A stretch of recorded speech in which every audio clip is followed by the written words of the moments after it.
తాగుడుకు బానిసై తల్లిని కొట్టి చంపిండు. ఆస్తి రాసివ్వకపోవడంతో పగ పెంచుకున్న కొడుకు తాగొచ్చి ఆస్తి పేపర్లు ఇవ్వాలని చెప్పి గొడవ. నిరాకరించడంతో తల్లిపై సిలిండర్తో దాడి. అదుపులోకి తీసుకుని కేసు నమోదు చేసిన పోలీసులు. రంగారెడ్డి జిల్లా శంషాబాద్ మున్సిపల్ పరిధిలో ఘటన. ఇక కొడుకుల్ని కనడం, వాళ్ళ చేతిలో చచ్చిపోవడం, ఇదే తరచూ ఇది ఒక కామన్ అయిపోయింది. ఎక్కడ పడితే అక్కడ ఇది ఒక కామన్ అయిపోయింది.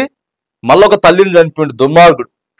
ఆస్తి రాసియకపోతే వాళ్ళు ముసలోళ్ళు, వాళ్ళు చచ్చిపోయిన తర్వాత మొత్తం నీదే కదా. ఇప్పటికే ఉన్నదంతా తగలబెడతారు. వీళ్ళు అప్పులు చేసి తల్లిదండ్రులు తీసుకొచ్చి ఇచ్చింది మొత్తం తాగుడు, తర్వాత ఆన్లైన్ బెట్టింగ్లు, లేకపోతేనేమో డ్రగ్స్ కు బానిస అయిపోవడం, గంజాయికి బానిస అయిపోవడం. ఇట్లా రోజుకి కొన్ని వందల కేసులు పెరిగిపోతున్నాయి.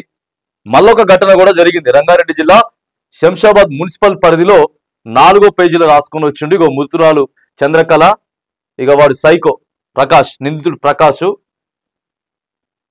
4వ పేజీలో చూద్దాం ఒకసారి వార్త. అనేకమైనటువంటి రోజుకి న్యూస్ పేపర్లల్లో ఏదో ఒకటి, తండ్రిని చంపిండు, తల్లిని చంపిండు,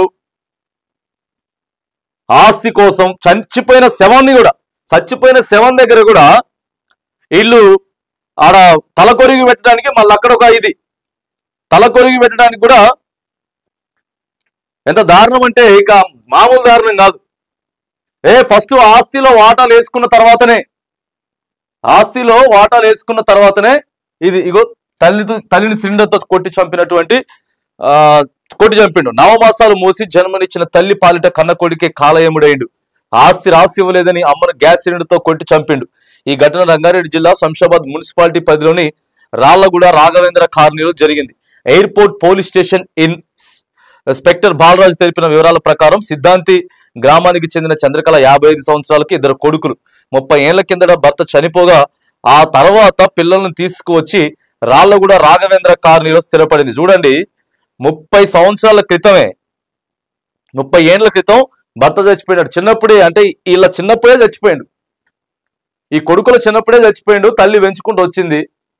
అయినా కూడా ఆస్తి కావాలని చెప్పి చంపేశారు. పెద్ద కొడుకు ప్రకాష్ కు పెళ్లి చేసింది. అప్పటి నుంచి చిన్న కొడుకు సదానందంతో చంద్రకళ ఉంటుండగా ప్రకాష్ తన భార్య పిల్లలతో అదే బిల్డింగ్ పై ఫ్లోర్ లో ఉంటున్నాడు. కాగా తాగుడుకు బానిసైన ప్రకాష్ తరచూ తల్లితో గొడవ పడుతున్నాడు.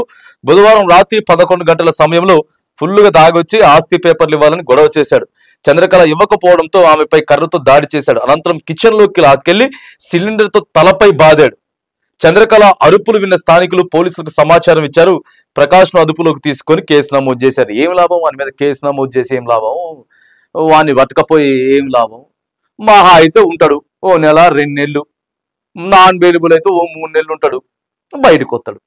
తల్లిని చనిపోయి దుర్మార్గుడు. ఎంతో మంది దుర్మార్గులు ఉన్నారు. ఎవడేం చేయలేడు. వాని విజ్ఞతకే వదిలేయాలి కదా. ఎవరి విజ్ఞతకి వాని విజ్ఞతకే వదిలేయాలి. అరే నువ్వు ఆస్తి కోసం ఆమె చనిపోతే మీదేనా ఆస్తి? సో అందుకే చంపినట్టున్నాడు వీడు. ఇప్పుడు అందుకే చంపినట్టున్నాడు. ఇంత దుర్మార్గమైనటువంటి ఇదంటే అట్లా తయారైపోయింది. ఇక కాలం అంతా తయారైపోయింది. చెడు వ్యసనాలతోటి, చెడు ఆలోచనలతోటి. కొత్త చట్టాలు తీసుకురావాలి. కొన్ని వేరే దేశాలలో చట్టాలు మామూలుగా లేవు. మన ఇండియాలో కరప్షన్ చేస్తే సింపుల్ గా వాడిని సస్పెండ్ చేస్తారు, ఒక 2-3 కేసులు బుక్ చేస్తారు. ఆ తర్వాత మళ్ళా 6 నెలల తర్వాత మళ్ళీ డ్యూటీ ఎక్కుతాడు. డ్యూటీ చేసుకుంటాడు కదా. చైనాలో అట్లా కాదంట. చైనాలో శాశ్వతంగా అసలు వాడికి అసలు డ్యూటీ ఉండదు. వాడి ఆస్తులు మొత్తం, వాడి ఎన్ని ఆస్తులు అయితే ఉన్నాయో అన్ని ఆస్తులు మొత్తం దర్యాప్తు చూసుకుంటారు. ఆ కేసులు కఠినమైనటువంటి, అందుకే వేరే దేశాలు ముందుకు పోతున్నాయి. అప్పుడు వాడు లంచం తీసుకోవాలన్నా, లేకపోతే ఎవరినన్నా చంపాలన్నా, ఏదైనా చేయాలన్నా కూడా అక్కడ చట్టాలు చాలా దారుణంగా ఉన్నాయి. భారతదేశంలో ఎట్లున్నదంటే ఇగో ఇది వ్యవస్థ. పోతాడు. వాడు ఎంత పెద్ద కరప్షన్ చేసినా, ఎంత పెద్ద హత్యలు చేసినా మళ్ళీ కొన్ని రోజులలో వాడికి బెయిల్ వచ్చేస్తుంది. లాయర్ గట్టిగా ఉండి కొద్దిగా పైసలు ఎక్కువ ఉంటే కథం తొందరగా వచ్చేస్తాడు వాడు. కాకపోతే కొన్ని పైసలు లేనివాడైతే వాడు కొంచెం లేట్గా వస్తాడు, వీడు కొంచెం తొందరగా వస్తాడు. అదే కథ.